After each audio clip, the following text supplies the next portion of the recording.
Hello दोस्तों, स्वागत है आपके अपने यूट्यूब चैनल एके स्टूडेंट में। आप सभी दोस्तों का मैं अमित शुक्ला बहुत बहुत स्वागत करता हूं। आज की इस वीडियो में हम चर्चा करेंगे बीए फोर्थ सेमेस्टर के सभी छात्र छात्राओं के लिए जिनका हिस्ट्री यानी इतिहास सब्जेक्ट है। उनके लिए आज के इस पेपर में नया क्वेश्चंस लेके आया हूँ जो आपके पेपर की दृष्टि से बहुत ही मोस्ट इम्पॉर्टेंट होगा और आपके पेपर में सबसे ज़्यादा प्रश्न ये पूछे भी आते हैं। तो चलिए दोस्तों, आपके क्वेश्चंस की तरफ चलते हैं कि कैसे क्वेश्चंस आपके पेपर में आया हुआ है। जैसे आपके पेपर में इस तरीके से क्वेश्चन कि पुनर्जागरण का अर्थ बताए। सबसे बड़ी बात होता है पुनर्जागरण, जो आपके पेपर में सबसे ज़्यादा पूछा जाता है। जी हाँ दोस्तों, कुछ इस तरीके से प्रश्न होगा। अगर दोस्तों आप चैनल में नए हैं तो चैनल को ज़रूर सब्सक्राइब कर दीजिए, प्लस में बेल आइकन दबा दीजिए, आने वाले वीडियो का नोटिफिकेशन आप लोगों तक बिल्कुल मिलता रहे। तो कुछ इस तरीके से आपका प्रश्न होगा। जैसे कुछ पुराने छात्राएँ हमारे ये कहते हैं सर ऑब्जेक्टिव क्वेश्चन बनाए, या ऑब्जेक्टिव क्वेश्चन कुछ इसी तरीके से भी बनते हैं सर। मैं आपको बता दूं कि पुनर्जागरण का अर्थ के बारे में इसी में आपको आपका सारा यानी कि ऑब्जेक्टिव भी मिल जाता है और सब्जेक्टिव भी, ये दोनों आपके क्वेश्चंस एक में ही मिल जाते हैं। बस ये होता है कि उसमें आपके 4 ऑप्शन दे दिए जाते हैं और आपका जो मेन टॉपिक होता है वो यहीं से आपका क्लियर हो जाता है। तो दोस्तों कुछ क्वेश्चंस आपके सेम होते हैं बट देखने का नज़रिया अलग अलग होता है। तो दोस्तों बिल्कुल इस चीज़ पर ध्यान ना दीजिए और वीडियो को अंत तक ज़रूर देखिए क्योंकि सारे प्रश्न आपको यहीं से ही पुट अप होते हैं और एक एक पॉइंट अगर आप देखेंगे तो आपका जो ऑप्शनल का क्वेश्चन होता है वो तैयार हो जाता है। तो इस चीज़ को आप बिल्कुल दिमाग से एकदम हटा दीजिए कि हमें ऑप्शनल से तैयारी करना है तो ज़्यादा नंबर मिलेगा, ऐसा कुछ नहीं है। ऑप्शनल में अगर आपको 100 क्वेश्चंस तैयार कराएंगे तो 10 क्वेश्चंस आपको मिलेंगे, बट अगर हम पुनर्जागरण से अगर आपको हम एक टॉपिक पूरा बता दिया सेक्शन सी का, अगर एक आंसर लॉन्ग आंसर देगा उसमें से आपको 25 नंबर आराम से मिल जाएंगे। तो इस तरीके से आप तैयारी करिए कि आपको सबसे ज़्यादा नंबर मिल जाए। अब जैसे आपका आता है कि पुनर्जागरण से आप क्या समझते हैं, इसकी प्रमुख विशेषताओं का वर्णन कीजिए। आंसर में लिखना होगा पुनर्जागरण का अर्थ। तो सबसे पहली बात होता है पुनर्जागरण का मतलब क्या होता है दोस्तों। पुनर्जागरण का मतलब होता है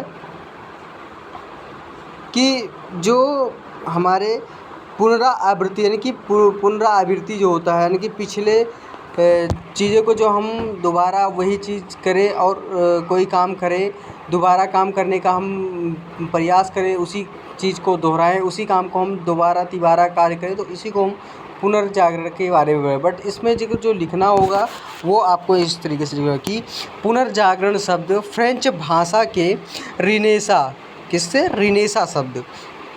रिनेसा शब्द से उत्पन्न हुआ है, जिसका शाब्दिक अर्थ होता है दोस्तों फिर से जीवित हो जाना, मतलब पुनर्जन्म। पुनर्जागरण का मतलब यहाँ पे ये बताया गया है यानी कि रेनेसा जो पुनर्जागरण का शब्द का बताया गया है, तो इसमें उन्होंने क्या बताया, फिर से जीवित हो जाना। यानी कि 16वीं शताब्दी के प्रारंभ में यूरोपवासियों ने मध्यकाल की निर्जीव तथा मृतप्राय प्राचीन रोम और यूनानी सभ्यता को पुनर्जीवित कर प्रतिष्ठित करने के जो प्रयास किए गए हैं उसे ही इतिहास में पुनर्जागरण के नाम से जाना जाता है। रोमन साम्राज्य के समय यूरोप ने सांस्कृतिक क्षेत्र में अत्यधिक उन्नति की थी, परंतु रोमन साम्राज्य के पतन के साथ साथ यूरोपवासी प्राचीन यूनानी और रोमन ज्ञान को भूल गए। परिणाम स्वरूप संस्कृति के विकास का मार्ग अवरुद्ध हो गया और समाज में सामंत तथा धर्माधिकारियों का जो अत्यधिक प्रभाव बना हुआ था, जो जन साधारण का शोषण करते थे तथा अपने स्वार्थ की पूर्ति करते थे, यानी कि अपने स्वार्थ को पूर्ति करते थे। परंतु मध्य युग के अंत में एक बौद्धिक क्रांति हुई, जिसके फलस्वरूप जीवन के सभी क्षेत्र में अत्यधिक उन्नति हुई और यूरोपवासियों में प्राचीन यूनानी तथा रोम के साहित्य में रुचि बढ़ने लगी। लोगों में स्वतंत्र चिंतन, साहस, जिज्ञासा, अन्वेषण तथा धार्मिक समस्याओं के स्थान पर सांसारिक समस्याओं को और स्वर्ग नरक के स्थान पर राष्ट्र की प्रधानता दी जाने लगी। पुनर्जागरण के फलस्वरूप साहित्य, कला, विज्ञान आदि क्षेत्रों में महत्वपूर्ण उन्नति हुई और धार्मिक बंधनों से मुक्त होकर कलाकार स्वतंत्र रूप से विकास करने लगे तथा वैज्ञानिक नए नए आविष्कार करने लगे, और इसी को इतिहास में नौयिक या बौद्धिक पुनरुत्थान आदि के नाम से पुकारा जाता है। तो ये होता है पुनर्जागरण का मतलब यही होता है। अब आता है पुनर्जागरण की परिभाषाएं। अब पुनर्जागरण की परिभाषाएं कौन कौन सी है इसमें, पुनर्जागरण किसे कहते हैं, ये यहाँ पे आपको लिखना होगा। तो यहाँ पे अलग अलग महाशयों जी का अलग अलग परिभाषाएं दी गई हैं। जैसे यहाँ पे इतिहासकार स्वयं जी के अनुसार कहा गया है कि पुनर्जागरण में ऐसे सामूहिक शब्द का प्रयोग होता है जिसमें मध्यकाल की समाप्ति और आधुनिक काल के प्रारंभ तथा बौद्धिक परिवर्तनों का समावेश हो।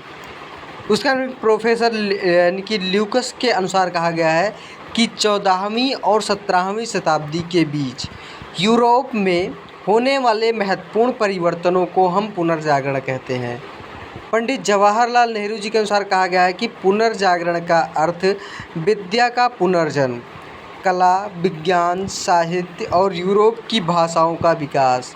तो ये अलग अलग परिभाषा अलग अलग इतिहासकारों के अनुसार बताया गया है। अब यहाँ पे जैसे डेविस महोदय जी के अनुसार कहा गया है कि धर्म के ठेकेदारों से मुक्त होने के शांतिपूर्ण प्रयासों का ही नाम पुनर्जागरण है। फ्रांस के प्रसिद्ध इतिहासकार जूल मिचेलेट ने पुनर्जागरण की परिभाषा के 2 प्रसिद्ध आयामों की ओर संकेतित किया है। ये 2 आयाम हैं, कौन कौन से हैं? फर्स्ट नंबर तो दुनिया की खोज और मनुष्य की खोज। तो ये किसके, अब यहाँ पे जैसे प्रश्न बनता है दोस्तों कि फ्रांस के इतिहास जूल्स ने मुख्य रूप से पुनर्जागरण की जो 2 परिभाषाएं दी हैं उनके आयामों के बारे में बताइए, वो कौन से आयाम हैं। तो आपका आता है दुनिया की खोज आ गई, उसके बाद में फिर यूरोप की खोज आ गई, उसके बाद में फिर अमेरिका की खोज आ गई। तो इस तरीके से आपके प्रश्न पेपर में उठते हैं और बनते भी हैं। उसके बाद फिर आता है और मनुष्य की खोज। तो ये 2 आपके आयाम हैं। कभी भी बिल्कुल यहाँ पे ध्यान रखना कि जो यानी कि पुनर्जागरण की परिभाषा में 2 आयाम संकेतित किया गया है। वो 2 आयाम कौन कौन सी है? फर्स्ट नंबर में दुनिया की खोज और मनुष्य की खोज। अब दुनिया की खोज से तात्पर्य 15वीं एवं 16वीं शताब्दी के उन भौगोलिक उपलब्धियों से है जिन्होंने अटलांटिक और प्रशांत एवं हिंद महासागरों को व्यापार के लिए खोला और पुरानी दुनिया के लोगों को अमेरिका की नई दुनिया, दक्षिणी अफ्रीका और ऑस्ट्रेलिया का परिचय दिया।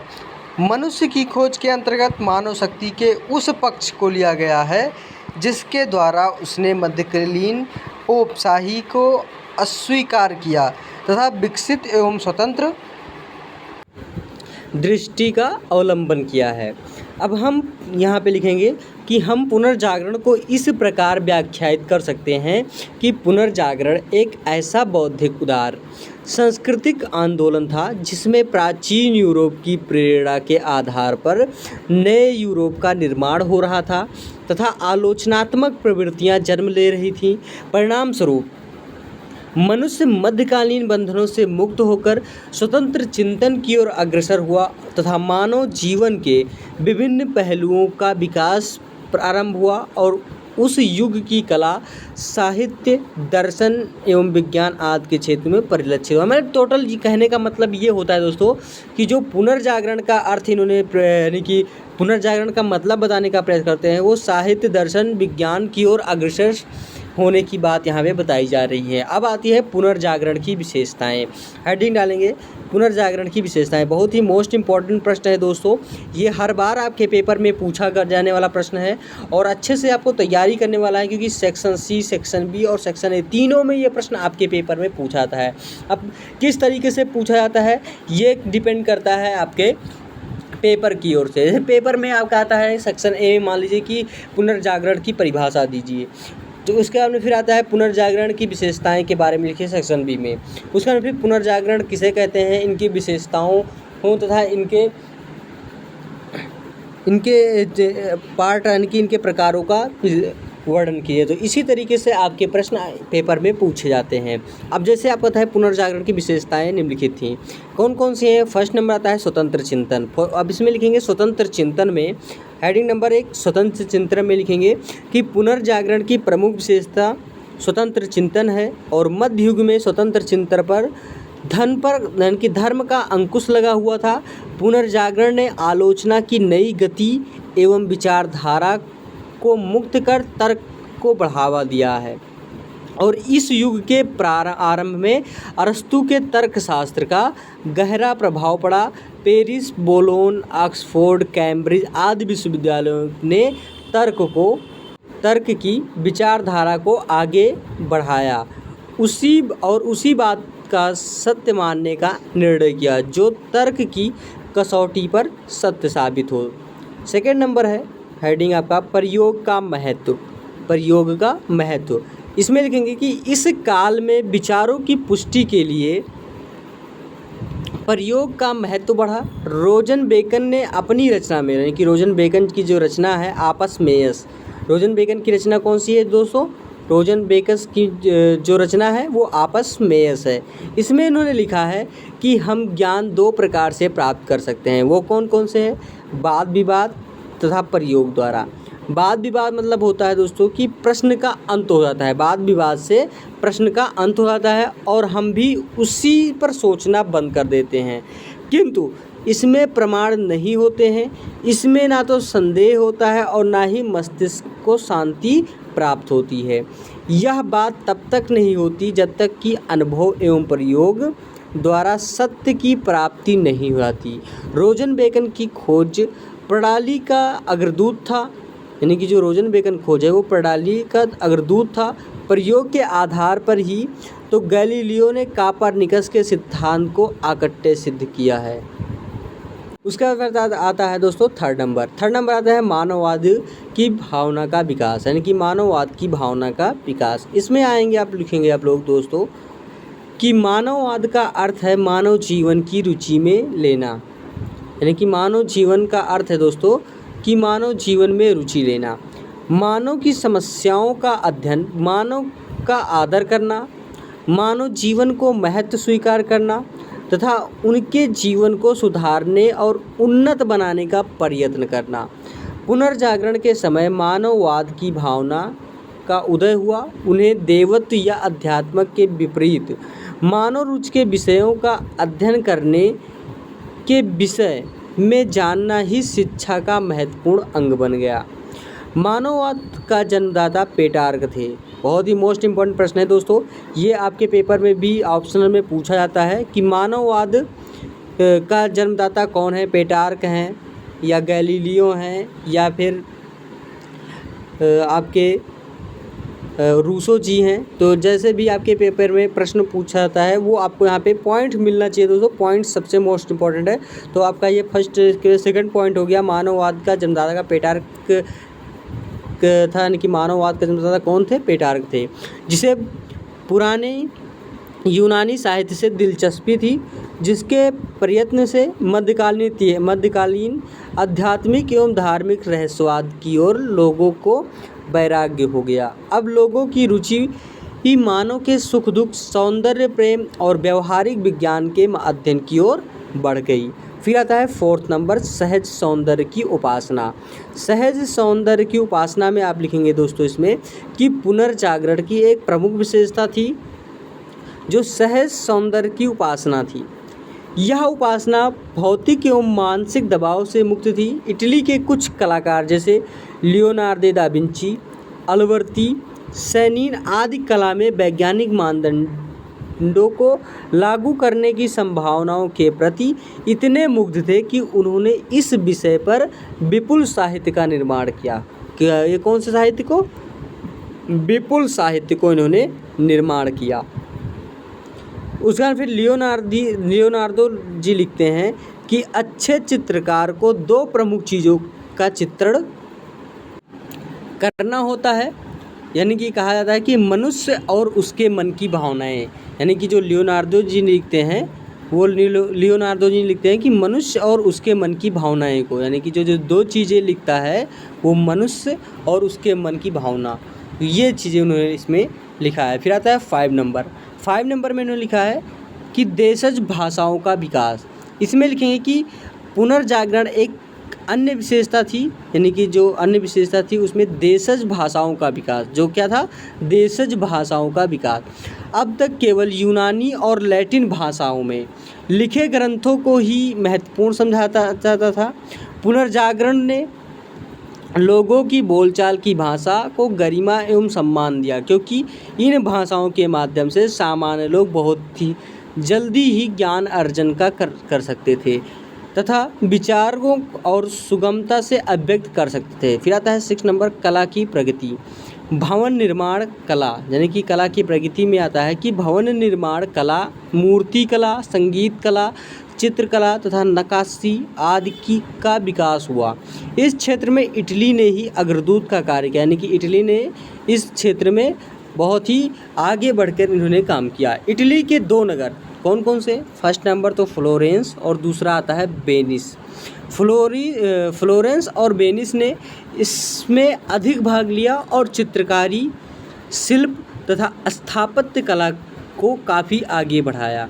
बाद के कलाकार पुरानी परंपरा को छोड़कर स्वतंत्र शैली का विकास करने लगे। माइकल एंजेलो इसी प्रकार का एक सफल मूर्तिकार थे तथा चित्रकार थे। यानी कि जो माइकल एंजेलो थे वो किस प्रकार के थे? क्वेश्चन ये भी आपके पेपर में पूछा जाएगा कि माइकल एंजेलो किस प्रकार के आपके उसमें थे, यानी कि मूर्तिकार और चित्रकार थे। जैसे पेपर में आएगा कि माइकल एंजेलो किस प्रकार के लेखक थे, तो वो आपके मूर्तिकार थे और चित्रकार थे।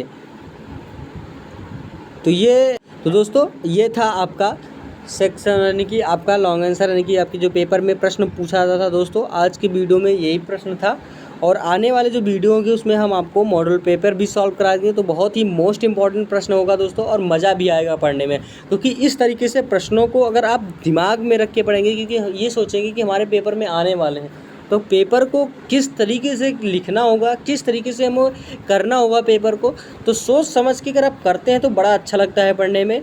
और हमें भी आपको लोगों के साथ एक पढ़ने और पढ़ाने का एक जो लक्ष्य है दोस्तों, एक दिलचस्पी होता है, वो बढ़ता जाता है। दोस्तों अगली वीडियो में हम आपके साथ फिर से उपस्थित होंगे और इसी के साथ दोस्तों हम अगली वीडियो में आपके साथ नए प्रश्नों के साथ, कुछ नए टॉपिक के साथ उपस्थित होंगे।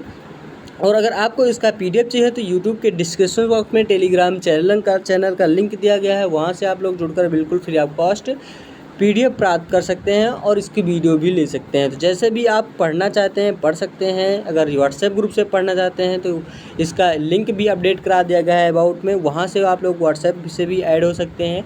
तो अच्छे से आप लोग पढ़िए, कोई दिक्कत नहीं है। और अगली वीडियो तक इंतज़ार करिए, अगली वीडियो में हम आपके साथ फिर से उपस्थित होंगे दोस्तों। अगर आपको कोई भी दिक्कत आ रही ज़रूर कमेंट बॉक्स में कमेंट करके बताइए, हम उसका आपको ज़रूर अप्लाई करेंगे।